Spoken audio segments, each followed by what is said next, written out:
এই যে আজ থেকে প্রায় ৫,০০০ বছর আগে রোমানরা ছিল, তাদের একটা মূর্তি ছিল, তাদের একটা দেবতা ছিল, নাম তার জানুস। কি নাম বলেন?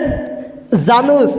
আপনারা যারা ফেসবুক চালান, ইউটিউব চালান, স্মার্টফোন চালান, গুগলে সার্চ দিবেন JANUS, জানুস। এই জানুস বললে তার হিস্টোরি সব চলে আসবে। রোমানরা এই জানুস দেবতার তারা পূজা করত। যখন ৩১শে ডিসেম্বর রাত চলে আসতো, এই ১২টার সময় এই মূর্তির কাছে যেয়ে তারা বলতো তাদের মনের যত আশা আকাঙ্ক্ষা আছে। এই মূর্তির আবার ২টা মাথা ছিল। কয়টি বলেন? ২টি। পিছনের মাথার কাছে যেয়ে তারা বলতো, অতীতের যে বছর চলে গেছে আপনার দুয়ায় এবং আপনি যে মঙ্গল করেছেন, এই জন্য আমাদের এই বছরটা ভালো গেছে।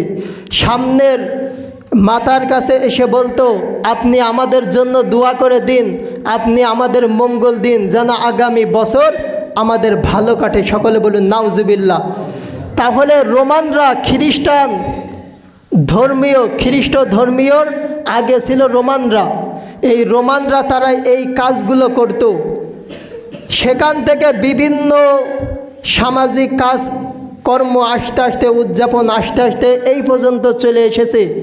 তাহলে 31st নাইট ডে রোমানদের আমল থেকে আমি আপনি মুসলমান তাদেরকে অনুসরণ করি।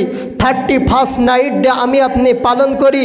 কেউ ডিজে পার্টি করে, কেউ ফানুস উড়িয়ে, কেউ পটকাবাজি করে, কেউ বিভিন্ন অশ্লীলতার কাজ করে, কেউ প্রেমিকার সাথে চ্যাট করে, বিভিন্ন অশ্লীল খারাপ কাজের মাধ্যমে আমি আপনি যে 31st নাইট ডে পালন করি, আবার অথচ মুসলমান দাবি করি কোনো সুসন্তান এই কাজগুলো 31st night day, happy new year, Valentine day পালন করতে পারে না। কথা বলেন ঠিক কিনা?